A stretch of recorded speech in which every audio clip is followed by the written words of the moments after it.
আসসালামু আলাইকুম। আমার মাস্টার্সের এক্সাম শেষ হয়ে গেছে ফেব্রুয়ারির 16 তারিখে।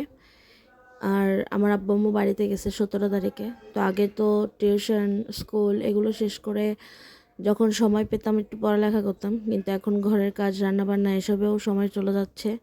আর যেহেতু এতদিন স্কুলে যাই না, স্কুলের কাজও অনেক জমে গেছে। সাংস্কৃতিক অনুষ্ঠান, পিকনিক, এটা সেটা বছরের শুরুতে অনেক কাজ থাকে। ভিডিওটাও শ্যুট করছি প্রায় 23-24 তারিখের দিকে, কিন্তু আমার একটু সময় হয়ে ওঠেনি এটা এডিট করার বা আপলোড করার। তো ওই দিন সকালবেলা ঘুম থেকে উঠে একটু হালকা নাস্তা করে আমার যে কোচিং আছে ওইটার আপডেট চেক করতেছিলাম, যে আমি এতদিন যেহেতু প্রায় 2 মাস পড়ালেখা করি নাই বিসিএসের জন্য। তো দেখতেছিলাম যে এখন রুটিনে কি চলে, কোন ক্লাস থেকে শুরু করব। তো দেখে অনেকটাই হতাশ হয়ে গেছি। বাংলা সেকেন্ড পেপারের ক্লাস ফুল শেষ, এরপরে মোরালিটি এগুলোও সব শেষ। তো রুটিনটা চেক করে স্কুলে গেলাম, এত একটা টাইম ছিল না পড়ার। তো স্কুলে ক্লাস নিলাম। আজকে আমার একটু কলেজেও যাওয়া লাগতো, এর জন্য ছুটি নিয়ে কলেজে যাচ্ছিলাম।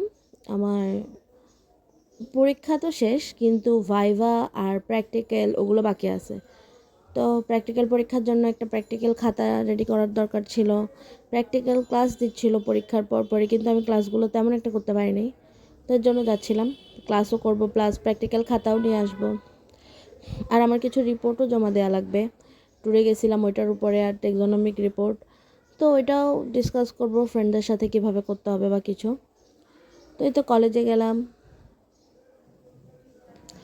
আমার এই কলেজটা অনেক ভালো লাগে, মানে নতুন বানানোর পরে দেখতে অনেক সুন্দর হয়ে গেছে। তো যেদিন কলেজে যাই ওই দিন মোটামুটি আমার মন ভালো থাকে। আমি প্রায় 2 মাস জব রিলেটেড পড়ালেখাগুলো করতে পারিনি। আর পরীক্ষাও শেষ হয়েছে, 13-14 দিন হয়ে গেছে, কিন্তু পড়ালেখা এখনও গুছিয়ে উঠতে পারিনি। কোথা থেকে শুরু করব, কোথায় শেষ করব। আর এর আগে যে পড়ছিলাম, আমার 2 মাসের গ্যাপে মনে হয় যে কিছু মনেও নেই। কোচিংয়ে তো ক্লাসগুলো শেষ, শুধুমাত্র সায়েন্সের ক্লাসগুলো বাকি আছে। বাকিগুলো শেষের পরে কোচিংয়ের রিভিশন শুরু হবে, কিন্তু আমার মনে হচ্ছে যে আমি আবার সেই শূন্য থেকে প্রস্তুতির ওখানে পৌঁছে গেছি। আমার এই কয়দিন পড়ালেখা থেকে দূরে থাকার পর আমার মনে হচ্ছে যে আমার কিছু মনে নেই, সব কিছু আবার প্রথম থেকে পড়তে হবে। যেমন এখন বাংলাদেশ বিষয়াবলীর নতুন ক্লাসগুলো দেওয়া শুরু করছে, কিন্তু এর আগে যেগুলো করছিলাম আমার তাও মনে নাই। আন্তর্জাতিক, এরপরে ম্যাথ, ওগুলো সব আবার প্রথম থেকে প্র্যাকটিস করা লাগবে। তো মানে ভালো লাগতেছে না, কারণ এই যে রোজা শুরু হচ্ছে, এখন আমি প্রথম রোজার দিনই এগুলো বলতেছি, ভয়েস দিচ্ছি। আজকে প্রথম রোজা, তো বন্ধ, বাট কালকে স্কুল আছে। সকালে 8:30 থেকে শুরু করে 12:30 পর্যন্ত স্কুল। আর এমন না যে অনেক কম ক্লাস দিবে, অন্তত পক্ষে 8টা ক্লাস করানো লাগবে কমপক্ষে। সকালে 3টা, ডে শিফটে 6টা বা 5টা। তো এগুলো করানোর পর এসে টিউশন করে এরপর পড়ালেখার আমি কতটুকু টাইম পাবো সেটা এখন আন্দাজ করতে পারতেছি আমি। মানে বুঝতে পারতেছি না যে কীভাবে কী করলে আমার প্রিপারেশনটা ঠিক হবে। আমি কি আবার বিসিএস প্রিলি পাস করতে পারবো, নাকি আবার আগের মতো হবে, বুঝতে পারতেছি না। তো কলেজ থেকে এসে টিউশন করাইলাম সবগুলোকে। এরপরে আরও কাজ ছিল, কলেজ থেকে এসে টিউশন শুরুর আগেও কাজ ছিল, টিউশন শেষ করার পরেও কাজ ছিল। এরপর আমার এত টায়ার্ড ফিল হচ্ছিল যে ভাবতেছিলাম যে কী করব, কোনটা দিয়ে শুরু করব। মানে আমি আমার পথ থেকে মনে হয় যে একটু সরে গেছি, আমার আবার সব প্রথম থেকে প্ল্যান করা লাগবে সব কিছু। তো ভাবলাম যে যেহেতু বাংলাদেশ বিষয়াবলীর নতুন ক্লাসগুলো দিচ্ছিল 1947 থেকে 52 সাল পর্যন্ত, তো ভাবতেছি তাহলে ক্লাসটাই করে ফেলি, পরে দেখা যাবে যে কি পড়বো।